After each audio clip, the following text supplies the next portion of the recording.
Hi friends, நம்ம இன்றைக்கி whipped cream எப்படி ரெடி பண்ணலாம் அப்படின்னு சொல்லிட்டு பார்ப்போம். வீட்டிலே வந்து பால் வச்சு நம்ம ரெடி பண்ண போகிறோம்.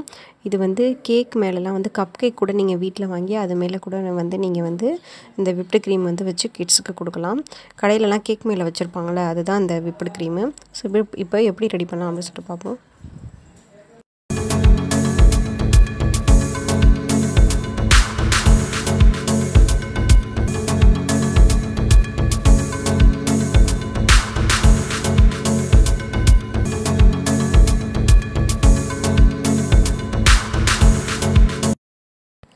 நான் வந்து 1 லிட்டர் பால் வாங்கியிருக்கேன். இதை வந்து சூடு பண்ணிப்போம். இது பொங்கி வந்தோடனே ஆஃப் பண்ணிடுவோம்.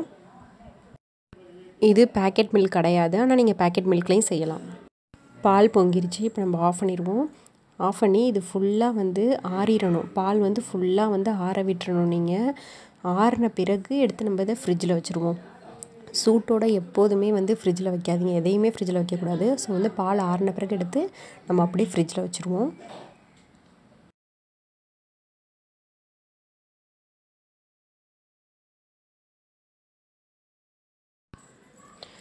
இந்த மாதிரி ஃபுல்லாக ஆறினோடனே இப்போ நம்ம இதை மூடி ஃப்ரிட்ஜில் வச்சுருவோம். நான் நைட்டு வச்சுட்டு மார்னிங் எடுக்க போகிறேன். மார்னிங் எடுத்தால் மேலே ஃபுல்லாக ஆடை இருக்கிறப்ப நம்ம அதை கலெக்ட் பண்ணிவிட்டு அதுக்கப்புறம் டீ வேணுனாலும் போட்டுக்கலாம். நம்ம டீ போட்டுக்கலாம், பால் குடிக்கிறதுனாலும் குடிச்சிக்கலாம். இப்போ இந்த பாருங்கள், நான் மார்னிங் எடுத்துட்டேன். இது மேலே பாருங்கள் ஃபுல்லாக அப்படியே ஆடை வந்து உங்களுக்கு படிஞ்சிருக்கு. இந்த மாதிரி அதை வந்து ஏதாச்சும் ஒரு ஸ்பூனு இந்த மாதிரி வச்சு ஃபுல்லாக நீங்கள் இந்த மாதிரி ஒரு வடிகட்டி வச்சு அது மேலே வந்து நீங்கள் எடுத்து வைங்க. ஏன்னா இதில் வந்து எப்படின்னா நம்ம வந்து 2 பிரிக்க போகிறோம். இன்னொன்று வந்து வெண்ணெய் செய்கிறதுக்கு தனியாக நம்ம அந்த ரொம்ப திக்காக அந்த பட்டர் மாதிரி இருக்கிறத வந்து தனியாக செப்பரேட் பண்ணிவிட்டு க்ரீம் மில்க் மட்டும்தான் நான் அடியில் வரது அந்த ஃபில்டரில் வடிகட்டி வரது மட்டும்தான் நம்ம வந்து க்ரீம் செய்கிறதுக்கு எடுத்துக்க போகிறோம். அதனால் வந்து இந்த மாதிரி வடிகட்டியில் வைக்கிறப்ப அந்த திக்காக இருக்கிற க்ரீம் வந்து அதாவது கொஞ்சம் வாட்டர் கன்சிஸ்டன்சியில் இருக்கிறது மட்டும் கீழே உங்களுக்கு போயிடும். மேலே இருக்கிறது வந்து ஃபுல்லாக நீங்கள் வந்து பட்டர் செய்கிறதுக்கு நீங்கள் யூஸ் பண்ணிக்கலாம். ஆல்ரெடி வந்து நான் வந்து வீட்டிலே எப்படி வந்து வெண்ணெய் ரெடி பண்ணுறது அப்படின்னு சொல்லிட்டு வீடியோ போட்டிருக்கேன்.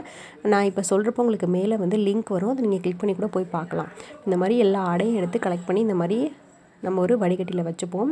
கீழே வந்து உங்களுக்கு நல்ல இந்த க்ரீமாக இருக்கிற மில்க் எல்லாமே வந்து உங்களுக்கு கீழே வந்து அப்படியே ஃபில்டர் ஆகும். உங்களுக்கு 1 லிட்டர் பால்லே வந்து நமக்கு ஒரு தடவைக்கு ஒரு வந்து கப் கேக்கில் செய்கிற அளவுக்கான உங்களுக்கு விப்டு க்ரீம் கிடச்சிரும். ஸோ இங்கே பாருங்கள், நான் 1 லிட்டர் பாலில் ஒரு தடவை எடுக்கிறப்ப எனக்கு இவ்வளோது கிடைக்கிது. இதை வந்து நீங்கள் திருப்பி இதே மாதிரியே ஃப்ரிட்ஜில் வச்சு இன்னொரு தடவை நீங்கள் எடுத்துக்கலாம்.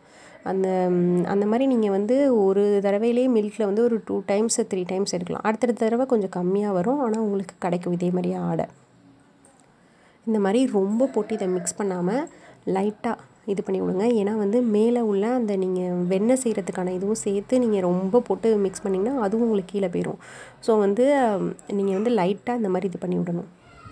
இந்த மாதிரி பண்ணுறப்பே உங்களுக்கு அடியில் வந்து அந்த மில்க் வந்து நல்லா க்ரீமியாக இருக்கும்.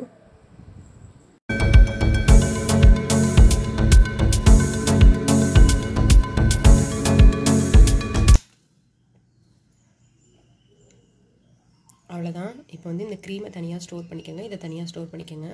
நம்ம இதை வந்து இப்படியே வந்து ஃப்ரிட்ஜில் வந்து ஸ்டோர் பண்ணி வச்சுக்கோங்க. இந்த கீழே உள்ள கிளாஸு இதை வந்து தனியாக ஒரு இதில் ஸ்டோர் பண்ணிப்போம்.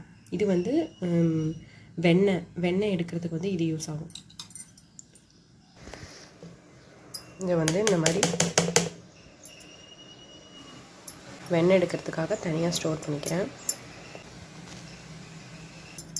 இப்போ இதை நல்லா ஃப்ரிட்ஜில் வச்சு ஸ்டோர் பண்ணிக்கோங்க. நல்லா கூல் ஆகணும். அப்போ பண்ணால் தான் நமக்கு வந்து விப்டு க்ரீம் கரெக்டாக கிடைக்கும். நல்லா சில்லுன்னு இருக்கணும். ஒரு 3 hours 4 hours ஆகுது ஃப்ரிட்ஜில் வைக்கணும். இப்போ நம்ம அந்த க்ரீம் ஃப்ரெஷ் க்ரீம் அந்த மில்க் எடுத்து வச்சோம்ல அதை வந்து இப்போ நம்ம விப்டு க்ரீம் எப்படி பண்ணலாம் அப்படின்னு சொல்லிட்டு பார்ப்போம். நான் வந்து கொஞ்சம் தான் எடுத்துருக்கேன். இந்த மாதிரி நீங்கள் டெய்லி ஸ்டோர் பண்ணி எடுத்து வச்சிங்க அப்படின்னா உங்களுக்கு நிறையா வரும். ஸோ நிறையா கூட உங்களுக்கு விப்டு க்ரீம் வேணும்னா நிறையா கூட நீங்கள் எடுத்துக்கலாம்.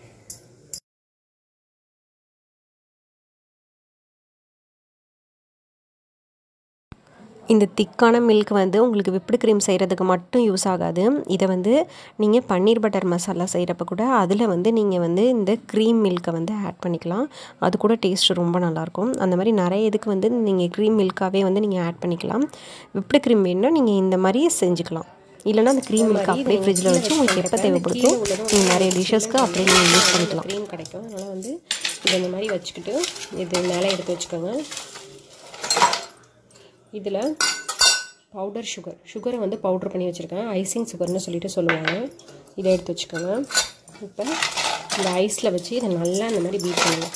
இதை வந்து நீங்கள் மிக்சிலையும் பண்ணலாம், ஜாரில் பண்ணலாம். மிக்சி ஜாரில் அப்படி பண்ணுறதா இருந்தால் நீங்கள் வந்து ஜாரை வந்து ஒரு 2 ஹவர்ஸ்க்கு இல்லை 1 ஹவர்ஸ்க்கு வந்து ஃப்ரிட்ஜில் வச்சுருங்க.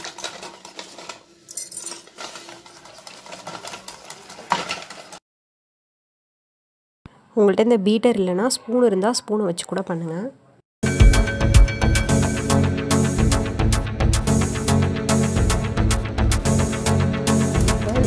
நல்லா கொஞ்சம் லைட்டாக திக்காக இருக்கும், உங்களுக்கு நல்லா தெரியும். பாருங்கள், இந்த மாதிரி வந்திருக்க டைமில் நம்ம வந்து இந்த ஐசிங் சுகரை வந்து இதில் ஆட் பண்ணிப்போம். அதாவது பவுடர் சுகர். நீங்கள் நிறையா எடுத்துருக்கப்ப நீங்கள் எடுத்துருக்க அளவில் பாதி வந்து இந்த சுகர் வந்து ஆட் பண்ணணும். அப்போ தான் வந்து உங்களுக்கு சீக்கிரம் வந்து அது மெல்ட் ஆகி கரையாது.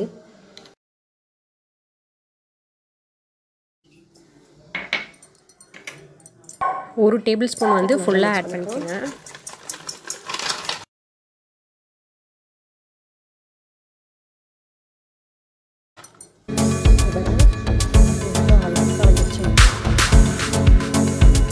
எவ்வளோ அழகாக ஸ்டிஃபாக நிற்கிதுன்னா அப்படியே நம்ம வந்து அந்த கேக்லலாம் க்ரீம் வச்சுருப்பாங்களே அந்த மாதிரி. இதை நீங்கள் வந்து எதில் வேணாலும் வந்து இந்த க்ரீம் வந்து நீங்கள் வந்து கிட்ஸுக்கு கொடுக்குறப்ப எதில் வேணாலும் நீங்கள் ஆட் பண்ணிக்கலாம். அதாவது கேக்கு ப்ளெயின் கேக் வாங்கி கூட இதை நீங்கள் ஆட் பண்ணி கொடுக்கலாம்.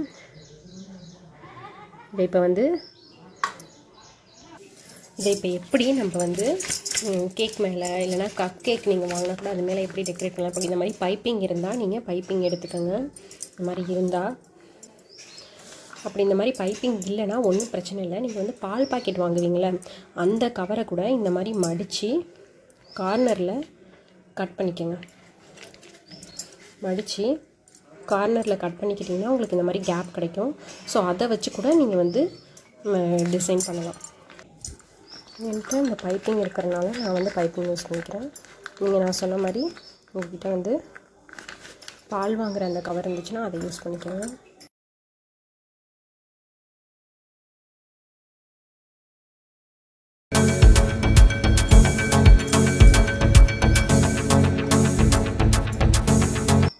இப்போ இந்த பைப்பிங் பேக்கில் வந்து நம்ம ரெடி பண்ணி வச்சுருக்க க்ரீம் எல்லாத்தையும் எடுத்து வச்சுப்போம்.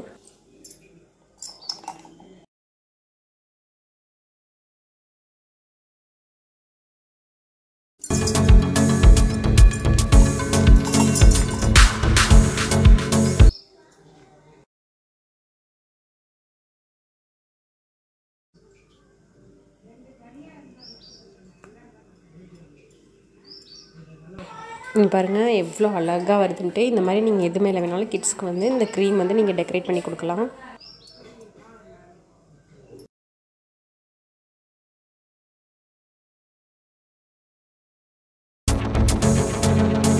எவ்வளோ அழகாக வந்துருக்கு பாருங்கள், பர்ஃபெக்டாக. கண்டிப்பாக நீங்களும் ட்ரை பண்ணி பாருங்கள். ட்ரை பண்ணிவிட்டு எப்படி இருந்துச்சு அப்படின்னு சொல்லிட்டு கமெண்ட்டில் சொல்லுங்கள். இந்த வீடியோ பிடிச்சிருந்துச்சுன்னா லைக் பண்ணுங்கள், ஷேர் பண்ணுங்கள், சப்ஸ்கிரைப் பண்ணுங்கள். மறக்காமல் பக்கத்தில் இருக்க பெல் பட்டனை கிளிக் பண்ணுங்கள். அப்போ தான் நான் புதுசாக போகிற வீடியோஸ்லாம் உங்களுக்கு நோட்டிஃபிகேஷன் வரும். தேங்க்யூ.